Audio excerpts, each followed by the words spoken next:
अगर सख्त फैसले करने होते तो आज आप ऐलान करते कि हम IPPs के साथ अपने मुआहिदों को रिविजिट करेंगे। PTI नहीं कह रही, ऑपोजिशन नहीं कह रही। आज आसिफ अली जरदारी साहब की स्टेटमेंट्स पाकिस्तान के तमाम अखबारात में टॉप स्टोरी के तौर पर लगी है और वो ये कह रहे हैं कि मुस्लिम लीग नून से हुकूमत नहीं चल रही। ले लें इनसे, हुकूमत नहीं चल रही।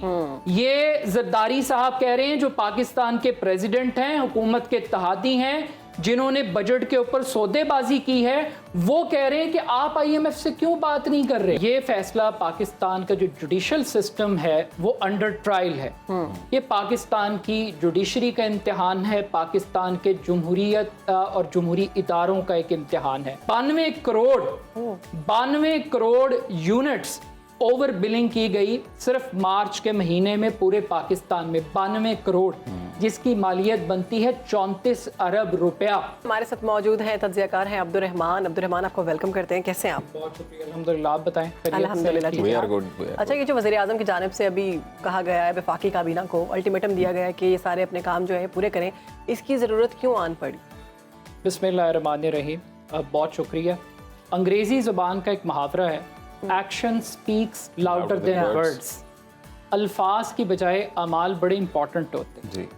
अगर वार्निंग्स देने से, टेबल पर मुक्के मारने से और जज्बाती तकरीरें करने से मुल्क ने चलना होता तो ये बहुत पहले चल चुका होता।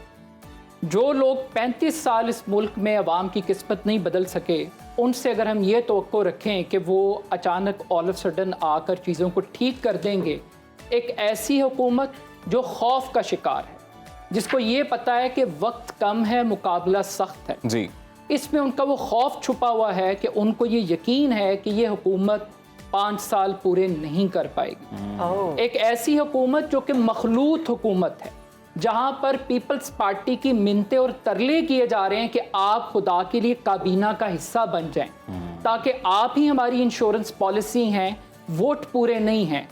क्या आप कारकर्दगी की बुनियाद पर MQM से वजारत ले सकते हैं? काफ लीग से कारकर्दगी की बुनियाद पे वजारत ले सकते हैं? इस्तेहकाम पाकिस्तान पार्टी से वजारत ले सकते हैं कारकर्दगी को बुनियाद बना के? वो तो अब्दुल रहमान वज़ीर आज़म साहब ने खुद भी कह दिया ना कि हमने रियासत के लिए सियासत कुर्बान कर दी। ये बड़ा एक अच्छा रिटोरिक है कि रियासत के लिए सियासत कुर्बान कर दी या सियासत के लिए रियासत को कुर्बान कर दिया। अगर आपने काम IMF के लिए करना है तो फिर अवाम के लिए क्या करना है? सही। प्राइम मिनिस्टर सबसे पहले आकर बड़ा अच्छा होता कि अगर वो अपनी कारकर्दगी बताते आकर, being a captain of the ship, कि मैंने 100 दिन के अंदर ये कारनामे अंजाम दिए हैं। आप जब दूसरों पर उंगली उठाते हैं तो सबसे पहले आपको खुद एक एग्जाम्पल सेट करनी होती। अब आपकी कारकर्दगी क्या है? IMF की शराइत को तस्लीम करना, ये आपकी कारकर्दगी है? गैस महंगी करना, बिजली महंगी करना, पेट्रोल महंगा करना, ये आपकी कारकर्दगी है? टैक्स बढ़ाना, तनख्वाहदार तबके पर टैक्स की शरह को बढ़ाना, क्या ये आपकी कारकर्दगी है? बिजली चोरी आप नहीं रोक सकते, ओवर बिलिंग को आप नहीं कंट्रोल कर सकते, और उससे बढ़ के टैक्स कलेक्शन वो आप नहीं कर सकते। अब्दुल रहमान, हमेशा से जो कहा जाता है कि जी अगर आपने मुल्क की मईशत को सीधी राह पर लेकर आना है तो उसके लिए कुछ सख्त फैसले करना पड़ेंगे, तो क्या ये वही सख्त फैसले हैं? अगर सख्त फैसले करने होते तो आज आप ऐलान करते कि हम IPPs के साथ अपने मुआहिदों को रिविजिट करेंगे। पाकिस्तान के अंदर हम कैपेसिटी पेमेंट के नाम पर डॉलर्स के अंदर वो पावर प्लांट बिजली प्रोड्यूस करें या ना करें, हमने उनको पैसे देने हैं और डॉलर्स में पे करने हैं। और ये क्रेडिट भी शहबाज शरीफ साहब का है, जो जिनकी दिन रात की मेहनत से ये आज एक अजदहा जो हमें सामना करना पड़ रहा है बिजली के बिलों का। अब आज देखिए, आज आपने ज़रूरी टैरिफ बढ़ा दिया ज़राअत के ऊपर, आज आपने कमर्शियल टैरिफ बढ़ा दिया आज, और आज ही आपने जो बल्क में बिजली इस्तेमाल करते हैं उनका टैरिफ आपने बढ़ा दिया। किसानों की कमर पहले ही आप तोड़ चुके हैं, मजीद तोड़ें। अच्छा, एक मेरा सवाल ले लें इस पे कि अजीम ने सवाल किया कि इस पे सख्त फैसले की बात करते हैं, हमेशा से कर रहे हैं, जो भी हुक्मरान आता है सख्त फैसले कर रहे हैं। सख्त फैसले सिर्फ अवाम के लिए हैं, ये हुक्मरानों के लिए, अशराफिया के लिए नहीं है। अपने मराद कम नहीं होती, अपने में तो इजाफे हो रहे हैं। देखिए, सख्त फैसले लिए गए हैं, लेकिन वो जैसे आप कह रही हैं बिल्कुल वैसे ही लिए गए हैं। अब प्राइम मिनिस्टर साहब एक डायलेमा से निकल नहीं पा रहे। वो एक ही वक्त में हुकूमत की कुर्सी पर भी बैठना चाहते हैं और ऑपोजिशन भी बनना चाहते हैं। वो उनकी सारी गुफ्तगू क्या है, 1200 अरब रुपया शिपिंग के अंदर चोरी हो गया, पोर्ट के ऊपर चोरी हो गया, इतने अरब की चोरी, कोयटा के अंदर 28,000 ट्यूबवेल्स थे, वहां पे 90 अरब रुपए की बिजली चोरी हो रही थी, और ये रियल स्टेट पे टैक्स वसूल नहीं हो रहा, फलां शोबे के अंदर टैक्स वसूल नहीं हो रहा, और वो कह रहे हैं, तस्लीम कर रहे हैं कि तनख्वाहदार तबके को हम निचोड़ रहे हैं, मगर कर कुछ नहीं रहे, एक्शंस नहीं ले रहे, बातें कर रहे हैं, नारे लगा रहे हैं, दावे करें। अब उसका रिजल्ट क्या है? रिजल्ट ये है कि मैं नहीं कह रहा, पीटीआई नहीं कह रही, ऑपोजिशन नहीं कह रही, आज आसिफ अली जरदारी साहब की स्टेटमेंट्स पाकिस्तान के तमाम अखबारात में टॉप स्टोरी के तौर पर लगी है, और वो ये कह रहे हैं कि मुस्लिम लीग नून से हुकूमत नहीं चल रही। ले लें इनसे, हुकूमत नहीं चल रही।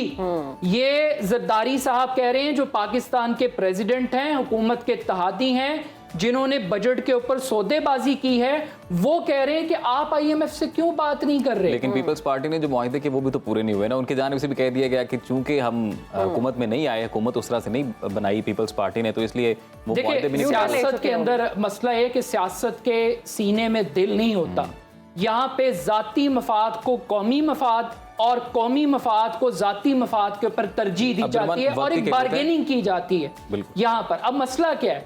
मसला ये है कि एक तरफ आप टैरिफ बढ़ा रहे हैं, सही, दूसरी तरफ आपने अभी अपने इंट्रो के अंदर नेपरा की रिपोर्ट बताई कि ये हुकूमत की गवर्नेंस का आलम है कि उनके पास डेटा एक्यूरेट नहीं है। यही सवाल है। आप कह रहे हैं कि 94% लोग वो इससे इस्तेफादा करेंगे, लेकिन नेपरा आपको बता रहे हैं कि ये 65% है। सबसे पहले तो इस चीज का जवाब दें कि आपकी ओवर बिलिंग की वजह से 3,26,000 सारिफीन प्रोटेक्टेड कैटेगरी से निकल के नॉन प्रोटेक्टेड कैटेगरी में चले गए और उनका टैरिफ बढ़ गया।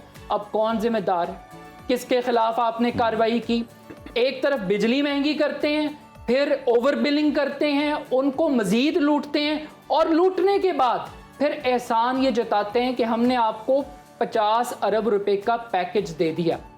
यानी पहले लूट लिया, लूटने के बाद थोड़ी सी एक लॉलीपॉप, एक चूसनी दी बच्चे को चुप कराने के लिए कि देखो हमने आपके लिए कारनामा कर दिया। लेकिन वो सोलर पैनल स्कीम भी तो आ रही है ना। सोलर पैनल स्कीम आ रही है। सोलर पैनल स्कीम से पहले आप सिर्फ एक वॉल्यूम चेक कर लीजिए कि हमें जब सोलर की तरफ ले जाया जा रहा है, एक ज़माने में हमें IPPs की तरफ ले जाया गया, exactly. और हमें कोल पावर प्लांट्स की तरफ, फर्नेस ऑयल के प्लांट्स की तरफ हमें ले जाया गया, और अंधेरे मिटाने का क्रेडिट लिया गया जिसको आज हम भुगत रहे हैं, और आज हमें सोलर की तरफ ले जा रहे हैं। मार्च के अंदर मैं सिर्फ चंद स्टार्ट्स आपके साथ रखना चाहता हूँ। 92 करोड़ यूनिट्स ओवर बिलिंग की गई सिर्फ मार्च के महीने में पूरे पाकिस्तान में। 92 करोड़, जिसकी मालियत बनती है 34 अरब रुपया। ये आम आदमी से आपने लूटा है ओवर बिलिंग की मद के अंदर। 34 अरब रुपया 34 मार्च के महीने में, सिर्फ मार्च के महीने में। और ये FIA की तहकीकात है, ये हुकूमत की अपनी, और इसमें वजारत तवानाई को, और ये तवानाई को ये एक नया सिस्टम लेकर आए बिलिंग को चेक करने के लिए। प्रोटा के नाम से एक सिस्टम आया जिसमें 30 दिन के हिसाब से बिलिंग करनी थी। अगर मीटर रीडर आपके यहाँ 24 तारीख को आता है, रीडिंग नोट करता है, तो वो 30 दिन जो अगले दिन होंगे उनकी एक एवरेज बना देगा। उस एवरेज के अंदर इतना बड़ा घपला है कि वो आपके यूनिट्स इंक्रीज कर जाते हैं 200 यूनिट। इन सारी बातों से और सारी सूरत हाल को तो देखकर तो ऐसा लगता है कि कैपेसिटी नहीं है शायद मामलात को सही तरीके से चलाने के लिए। ये बड़ा एक इंटरेस्टिंग क्वेश्चन है कि कैपेसिटी नहीं है पाकिस्तान, वहाँ पर जो लोग बैठे हैं वो इनकॉम्पिटेंट है। ये इनकॉम्पिटेंसी पॉलिटिकल लीडरशिप के एंड पे है। जब आप प्राइम मिनिस्टर और पार्टियों की सदारत फैमिली लिमिटेड कंपनियों के हाथ में देते हैं, जब आप मुबैना तौर पे फॉर्म 45 के जरिए इक़्तिदार के अंदर आते हैं, जब आप डीलें और ढीलों के जरिए इक़्तिदार में आते हैं, जब आप ब्यूरोक्रेटिक माइंडसेट, ब्यूरोक्रेसी के बाबू आपको चलाते हैं, तो फिर वही कुछ होता है जो पाकिस्तान में हुआ। आज जो कुछ हम भुगत रहे एक आम आदमी, ये एक दिन की कहानी नहीं है, ये 70 साल की कहानी है। इसमें तहरीक इंसाफ भी कसूरवार है, इसमें मुस्लिम लीग नून का भी क्रेडिट है। अब सोलर सिर्फ एक नुक्ता मैं जरूर बताना चाहता हूँ बड़ा क्रेडिट लिया जा रहा है जनाब कि हम पंजाब के अंदर भी और बलूचिस्तान से हमने आगाज़ कर दिया 28,000 ट्यूबवेल को हम सोलर पर लेकर जा रहे हैं। ये 28,000 ट्यूबवेल बिल नहीं देता प्राइम मिनिस्टर ऑफ पाकिस्तान कहते हैं, मैं नहीं कहता। 90 अरब रुपया आप बिजली चोरी में सिर्फ बलूचिस्तान के ट्यूबवेल वो इस्तेमाल करते हैं। यानी ये रियासत की कितना बड़ा फेलियर, कितनी बड़ी नाकामी है, बजाय इसके कि आप उनसे बिजली का बिल वसूल करें। आपने एक आसान तरीका, जो कड़वे फैसलों की बात हो रही थी, ये आसान रास्ता है कि आप उन्हें सोलर पर ले जाएं और अपनी जान छुड़ाएं। वक्त की किल्लत है और भी खबरें हैं, वो भी जरा डिस्कस कर लेते हैं। अभी सुन्नी इत्तेहाद काउंसिल का एक्सपेक्टेड है जी कि जो मामला उस पर जो डिसीजन रिजर्व हुआ वो आज शायद सुना दिया जाएगा। अभी कॉज लिस्ट तो नहीं आई है, तो शायद मुतवक्किया आज फैसला। क्या लग रहा है आपको? देखिए, अगर तो इत्तेहाद काउंसिल तो कह रही है कि हमें फैसला मलक में होगा। ये फैसला पाकिस्तान का जो जुडिशल सिस्टम है वो अंडर ट्रायल है। ये पाकिस्तान की जुडिशरी का इम्तिहान है, पाकिस्तान के जमहूरियत और जमहूरी इदारों का एक इम्तिहान है। सुन्नी इत्तेहाद काउंसिल का मैंडेट किसी भी सियासी जमात को माले गनीमत के तौर पर और खैरात के तौर पर नहीं दिया जा सकता। ये जो पॉलिटिकल इंजीनियरिंग का सिलसिला है और ये जो 8 फरवरी के इलेक्शन के बाद वोट को बेइज्जती करने का जो सिलसिला शुरू हुआ है, इसको रुकना चाहिए। और इसके 2 असरात हैं। मुझे नहीं पता कि फैसला किसके हक में आएगा। हम सियासी बात कर रहे हैं, अदालतें आज़ाद हैं, हमें उन पे यकीन करना चाहिए कि वो एक शफाफ फैसला आएगा जो सबके लिए काबिल कबूल। बानी पीटीआई अब यकीन नहीं कर रहे। बानी पीटीआई ने इतराज़ात उठाए हैं, उनके इतराज़ात अपनी जगह पे वैलिड हो सकते हैं, लेकिन अगर हम इस स्पेसिफिक केस की बात कर लें तो इस स्पेसिफिक केस के अंदर अगर तो ये फैसला हुकूमत के हक में आता है तो हुकूमत को 2/3 अक्सरियत मिल जाएगी। 226 वोट दरकार है हुकूमत को 2/3 अक्सरियत के लिए, जो वो मांग रहे थे। अगर वो मिल जाती है तो वो आइन में तरमीम कर सकते हैं। वो आपकी शख्सी आज़ादियों से मुताल्लिक फ़ोन टेपिंग के हवाले से जिस किस्म की कानून साजी कौमी मफाद और सिक्योरिटी चैलेंजेस की आड़ में कि ट्विटर को आप बंद कर दें और बहुत सारे ऐसे इक़दाम कर दें, तो आपको जजेस की जो मुद्दत मुलाजमत है उससे मुताल्लिक बहुत सारी कानून साजी एक्सपेक्टेड है कि वो हो सकती है। अच्छा। दूसरा, अगर ये तहरीक इंसाफ को मिलते हैं तो इसकी एक सिंबॉलिक वैल्यू है। अगर ये सीटें तहरीक इंसाफ को ना मिली तो एक बहुत बड़ा वोट बैंक जो सियासत के अंदर आया है, जो नौजवान है, उसका जमहूरियत पे से यकीन उठ जाएगा, उसका पर्ची पे से यकीन उठ जाएगा। और एक फैसला जो बल्ले का निशान लेने का फैसला था, जिसकी गलत तशरीह इलेक्शन कमीशन ने की, बाज़ जिसका ये नुक्ता नजर है, तो इलेक्शन कमीशन की गलती की सजा पीटीआई को और उसके वोटर को कैसे? लेकिन वो चीफ जस्टिस साहब ने इसी मामले की हियरिंग के दौरान क्लियर कर दिया था ना कि आपको बतौर पार्टी बल्ले का निशान लिया गया, लेकिन बतौर आज़ाद उम्मीदवार आप ले सकते थे। अच्छा, यहाँ पे पीटीआई ने भी बहुत सारी गलतियां की हैं। सुन्नी इत्तेहाद काउंसिल जो कि खुद जिसने इलेक्शन कंटेस्ट नहीं किया, जो कि सियासी पार्लिमानी जमात नहीं थी, उसकी पार्लियामेंट में नुमाइंदगी नहीं थी और उन्होंने उसका इंतखाब किया, फिर वक्त पर फहरिस्तें नहीं दी। लेकिन यहाँ पर एक एग्जाम्पल मैं ज़रूर आज बताना चाहता हूँ जिसका हवाला बाकायदा तौर पे कोर्ट प्रोसीडिंग्स के दौरान दिया गया, और वो ये था बलूचिस्तान अवामी पार्टी का रेफरेंस 2018 के बाद 2019 में जो खैबर पख्तूनख्वा में इजलास जम हुए थे, वहां पर इंतखाबात हुए, 3 आज़ाद उम्मीदवार केपी के असम्बली से जीते और उन्होंने बलूचिस्तान अवामी पार्टी को ज्वाइन किया और उनके उसके बाद उनसे फहरिस्त मांगी गई। इस पे जरा कमेंट कर दें। बानी पीटीआई के बारे में कहा जा रहा है कि उन्होंने इशारा दे दिया भूख हड़ताल का, लेकिन कह रहे हैं अभी नहीं करूंगा, कुछ चीजों का इंतजार कर रहा हूँ। क्या ऐसा होगा? ये एक सिंबॉलिक वैल्यू है। वेस्ट के अंदर तो ये यकीनन रजिस्टर होगा, पाकिस्तान के अंदर इसकी कोई खास अहमियत और फादियत नहीं है। फर्क पड़ेगा कुछ?